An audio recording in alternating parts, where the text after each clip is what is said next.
ఒక చిన్న ఉసిరికాయను భక్తితో సమర్పించిన పేద మహిళ ఇంటిపై బంగారు ఉసిరికాయల వర్షం కురిసిందని మీకు తెలుసా? అంతటి మహిమ కలిగిన స్తోత్రమే కనకధార స్తోత్రం అని మన పెద్దలు చెబుతారు. కేవలం ధనం కోసం మాత్రమే కాదు, ఇంట్లో లక్ష్మీ కటాక్షం ఉండాలని, కుటుంబంలో సుఖశాంతులు ఉండాలని, ఆర్థిక ఇబ్బందులు తొలగాలని, ఐశ్వర్యం కలగాలని కోరుకునేవారు ఎంతో భక్తితో కనకధార స్తోత్రాన్ని పఠిస్తారు. కనకధార స్తోత్రం అంటే ఏమిటి? ఒక పేద మహిళ సమర్పించిన ఒక ఉసిరికాయకు అంతటి ప్రాధాన్యత ఎందుకు వచ్చింది? శ్రావణ మాసంలో కనకధార స్తోత్రాన్ని ఎప్పుడు చదవాలి, ఎలా చదవాలి, ఎన్నిసార్లు చదవాలి, ఎలాంటి నియమాలు పాటించాలి, కనకధార స్తోత్రం చదవడం వల్ల కలిగే ప్రయోజనాలు ఏమిటి? ఇవన్నీ ఈరోజు మనం వివరంగా తెలుసుకుందాం ఈ వీడియోలో. వీడియోను చివరి వరకు చూడండి. ముందుగా ఈ వీడియో మీకు నచ్చితే ఒక లైక్ కొట్టండి. భక్తితో కామెంట్ బాక్సులో ఓం శ్రీ మహాలక్ష్మాయ నమః అని రాయండి.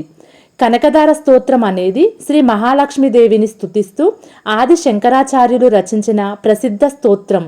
కనక అంటే బంగారం, దార అంటే ప్రవాహం. కనకధార అనగా బంగారు దార, బంగారు ప్రవాహం అనే అర్థం వస్తుంది.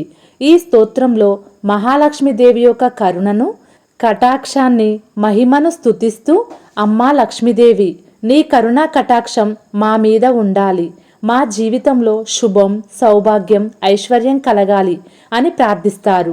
అందుకే కనకధార స్తోత్రం లక్ష్మీదేవి ఆరాధనలో ఎంతో ప్రసిద్ధి పొందింది. అయితే ఈ స్తోత్రం వెనుక ఉన్న అసలు కథను ఇప్పుడు తెలుసుకుందాము. పూర్వకాలంలో ఆది శంకరాచార్యులు బాల్యంలోనే సన్యాసం స్వీకరించి భిక్షాటన చేస్తూ జీవించేవారు. ఒకరోజు ఆది శంకరాచార్యులు భిక్ష కోసం ఒక పేద బ్రాహ్మణ కుటుంబం ఇంటి ముందు నిలబడ్డారు. ఆ ఇంట్లో తీవ్రమైన పేదరికం, ఇంట్లో తినడానికి కూడా సరైన ఆహారం లేదు, భిక్షగా ఇవ్వడానికి ఏమీ లేదు. కానీ శంకరాచార్యులు ఇంటి ముందు నిలబడి ఉన్నారని చూసిన ఆ ఇంటి ఇల్లాలు ఖాళీ చేతులతో పంపకూడదు అని అనుకుంది. ఆమె ఇల్లంతా వెతుకగా చివరిగా ఒక ఉసిరికాయ మాత్రమే కనిపించింది. ఆమె దానిని ఎంతో భక్తితో శంకరాచార్యులకు సమర్పించింది. ఇక్కడే ఈ కథ మనకు ఒక గొప్ప విషయాన్ని చెబుతుంది. దేవుడికి మనం ఎంత ఇచ్చామన్నది కాదు, ఏ మనసుతో ఇచ్చామన్నదే ముఖ్యం. ఆమె ఇచ్చింది బంగారం కాదు, వెండి కాదు, విలువైన ఆభరణం కాదు, కేవలం ఒక ఉసిరికాయ. కానీ అందులో ఉన్నది నిజమైన భక్తి. ఆమె భక్తికి చెలించిన శంకరాచార్యులు మహాలక్ష్మీదేవిని స్తుతిస్తూ ప్రార్థించారని సాంప్రదాయ కథ చెబుతుంది.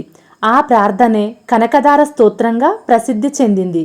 ఆది శంకరాచార్యుల ప్రార్థనకు ప్రసన్నమైన మహాలక్ష్మీదేవి అనుగ్రహంతో ఆ ఇంటిపై బంగారు ఉసిరికాయల వర్షం కురిసిందని భక్తి సాంప్రదాయంలో చెబుతారు.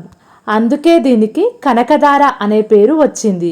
ఇది కేవలం బంగారం వర్షం కురిసిన కథగా చూడకుండా భక్తికి ఉన్న శక్తిని తెలియజేసే భక్తి కథగా మనం అర్థం చేసుకోవాలి.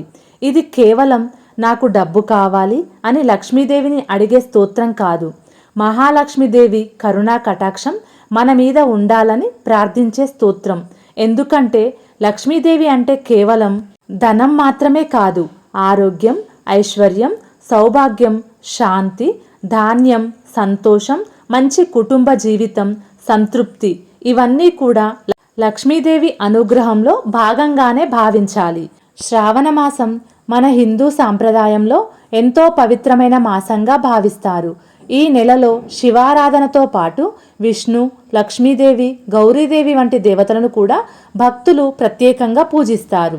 ముఖ్యంగా శ్రావణ శుక్రవారాలు లక్ష్మీదేవి ఆరాధనకు ఎంతో ప్రాధాన్యమున్న రోజులు. కాబట్టి శ్రావణ శుక్రవారం రోజున ఉదయాన్నే స్నానం చేసి పూజా స్థలాన్ని శుభ్రం చేసి మహాలక్ష్మీదేవి ముందు దీపం వెలిగించి పసుపు, కుంకుమ, పూలు సమర్పించి భక్తితో కనకధార స్తోత్రాన్ని పఠించాలి. అలాగే శ్రావణ మాసంలో ప్రతిరోజు చదవడం వలన రెట్టింపు ప్రయోజనం కలుగుతుంది. కనీసం శుక్రవారం రోజైనా కనకధార స్తోత్రాన్ని చదవాలి. శుక్రవారం మాత్రమే చదవాలి అనే నియమం లేదు. మీకు వీలైన రోజు, మీకు అనుకూలమైన సమయంలో భక్తితో చదవవచ్చు. ఉదాహరణకు 11 రోజులు, 21 రోజులు సంకల్పం తీసుకొని కనకధార స్తోత్రాన్ని చదవవచ్చు. ఉదయం స్నానం చేసిన తర్వాత పూజా సమయంలో చదవడం చాలా మంచిది. వీలైతే ఉదయం ప్రశాంతమైన సమయంలో పూజా గదిలో దీపం వెలిగించి చదవండి. ఉదయం సమయం కుదరకపోతే సాయంత్రం దీపారాధన సమయంలో కూడా చదవవచ్చు. ఇక్కడ ఒక విషయం గుర్తుపెట్టుకోండి, సమయం కంటే మన భక్తి ముఖ్యం. ఇంట్లో పనులు ఎక్కువగా ఉండి ఉదయం చదవలేకపోతే సాయంత్రం అమ్మవారి ముందు దీపం వెలిగించి ప్రశాంతంగా చదవండి.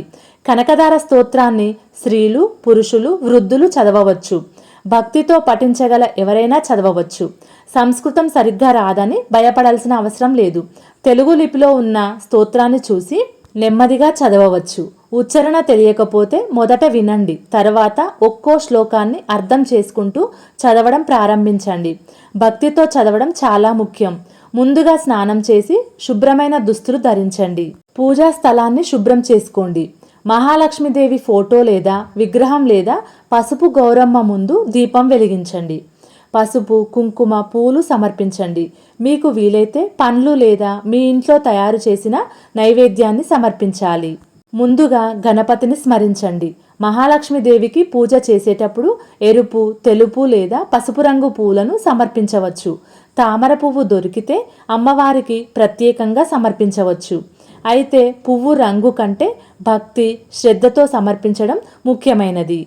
మల్లె, జాజి, చామంతి వంటి సుగంధ పుష్పాలు కూడా పూజలో ఉపయోగించవచ్చు. ఆ తరువాత మహాలక్ష్మీదేవిని ధ్యానిస్తూ కనకదార స్తోత్రాన్ని చదవండి. చదువుతున్నప్పుడు తొందరపడకండి. ప్రతి శ్లోకాన్ని అర్థం చేసుకుంటూ అమ్మవారి రూపాన్ని మనసులో ధ్యానిస్తూ చదవడానికి ప్రయత్నించండి. కనకదార స్తోత్రాన్ని రోజుకు ఒక్కసారి భక్తితో చదవడం కూడా మంచిదే. కొన్ని భక్తి సాంప్రదాయాల్లో 11 సార్లు, 21 సార్లు వంటి సంఖ్యలను అనుసరించవచ్చు. కానీ అందరికీ అదే సంఖ్య తప్పనిసరి అని చెప్పలేము. మీకు ఎంత సమయం ఉందో, మీ ఆరోగ్యం, మీ పరిస్థితి ఎలా ఉందో దానికి అనుగుణంగా భక్తితో కనకదార స్తోత్రాన్ని పఠించండి. ఒక్కసారి చదివినా మనస్ఫూర్తిగా చదవండి. ఒకవేళ మీకు చదవడం రాకపోతే భక్తితో వినడం కూడా శుభప్రదమే. మన హిందూ సాంప్రదాయ విశ్వాసాల ప్రకారం కనకదార స్తోత్రాన్ని భక్తితో పఠించడం వల్ల మహాలక్ష్మీదేవి కటాక్షం లభిస్తుంది. ఇంట్లో ఐశ్వర్యం, శుభం కలుగుతుంది. ఆర్థిక ఇబ్బందుల నుంచి ఉపశమనం కలుగుతుంది. కుటుంబంలో సుఖశాంతులు కలుగుతాయి.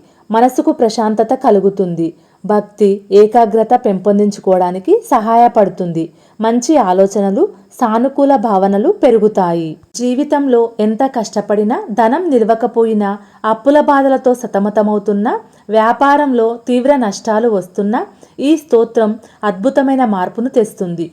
లక్ష్మీదేవి కటాక్షంతో సమస్త దరిద్రాలు తొలగిపోతాయి. ఈ స్తోత్రంలోని ప్రతి శ్లోకం లక్ష్మీదేవి రూపాన్ని, ఆమె కరుణను కీర్తిస్తుంది.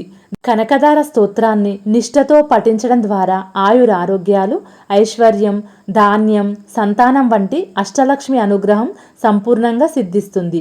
మనశ్శాంతి మరియు సానుకూల శక్తి, ఆర్థిక సమస్యల వల్ల కలిగే మానసిక ఒత్తిడి, భయాలు తొలగిపోయి ఇంట్లో సానుకూల వాతావరణం ఏర్పడుతుంది. కుటుంబంలో సుఖశాంతులు వెల్లువిరుస్తాయి. అయితే ఇక్కడ ఒక ముఖ్యమైన విషయం తప్పకుండా గుర్తుంచుకోవాలి.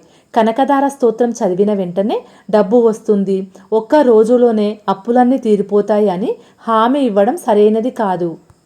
ఇవి మన సాంప్రదాయంలో ఉన్న విశ్వాసాలు, దైవ ప్రార్థనతో పాటు మన కృషి, ధర్మబద్ధమైన సంపాదన, మంచి ఆలోచనలు, మంచి పనులు కూడా ఉండాలి. చివరగా ఒక గొప్ప విషయం చెప్పాలి. మనలో చాలామంది కనకదార అంటే బంగారం కురవడం అని అనుకుంటాము. కానీ నిజమైన లక్ష్మీ అనుగ్రహం అంటే ఇంట్లో తినడానికి అన్నం ఉండటం, కుటుంబ సభ్యులందరూ ఆరోగ్యంగా ఉండటం, భర్త, భార్య, పిల్లల మధ్య ప్రేమ ఉండటం, అప్పుల బాధ తగ్గడం, మనసులో ప్రశాంతత ఉండటం, మన కష్టానికి తగిన ఫలితం రావడం, నలుగురికి సహాయం చేసే స్తోమత కలిగి ఉండటం, ఇవన్నీ కూడా లక్ష్మీదేవి అనుగ్రహంగానే భావించాలి. ఈ శ్రావణ మాసంలో వీలైన రోజుల్లో, ముఖ్యంగా శ్రావణ శుక్రవారం, వరలక్ష్మి వ్రతం రోజున దీపం వెలిగించి మహాలక్ష్మీదేవిని భక్తితో పూజించి కనకదార స్తోత్రాన్ని పఠించండి. మహాలక్ష్మీదేవి అనుగ్రహం మీ ఇంటిపై ఎల్లప్పుడూ ఉండాలని మనస్ఫూర్తిగా కోరుకుంటున్నాను. ఈ వీడియో మీకు నచ్చితే ఒక లైక్ కొట్టండి. మీరు కొట్టే లైక్ నా ఛానల్ గ్రోతింగ్కు ఎంతగానో సహాయపడుతుంది. మీ కుటుంబ సభ్యులకు, స్నేహితులకు ఈ వీడియోను షేర్ చేయండి. ఇలాంటి భక్తి, పూజా విధానాలు, శ్రావణ మాస విశేషాలు తెలుసుకోవడానికి వెంటనే జ్యోతి భక్తి భోజనం ఛానల్ని సబ్స్క్రైబ్ చేసుకోండి. శ్రీ మహాలక్ష్మీదేవి కటాక్షం మీ అందరి కుటుంబాలపై ఎల్లప్పుడూ ఉండాలని కోరుకుంటూ కామెంట్ బాక్సులో ఓం శ్రీ మహాలక్ష్మాయ నమః అని రాయడం మరవకండి. మీ ప్రేమ ఆదరణలు ఎప్పుడూ ఇలాగే ఉండాలని కోరుకుంటూ వీడియోను చివరి వరకు చూసినందుకు కృతజ్ఞతలు.